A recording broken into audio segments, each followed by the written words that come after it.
কথা ধারাবাহিক ফ্যানদের জন্য মহা খুশির খবর।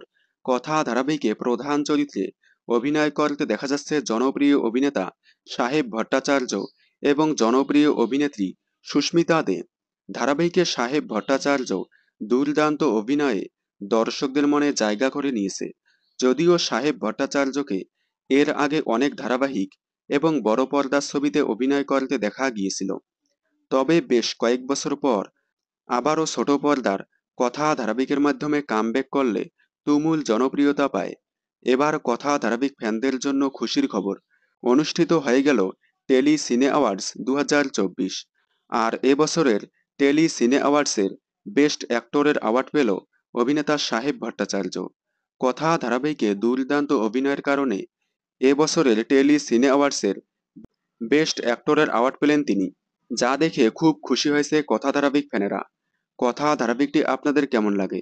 কথা ধারাবাহিকে সাহেব ভট্টাচার্যের অভিনয় আপনাদের কেমন লাগে কমেন্টে জানাবেন। বিনোদন জগতের সকল আপডেট সবার আগে পেতে চ্যানেলটি সাবস্ক্রাইব করে পাশে থাকা বেল আইকনে ক্লিক করে রাখুন। ধন্যবাদ।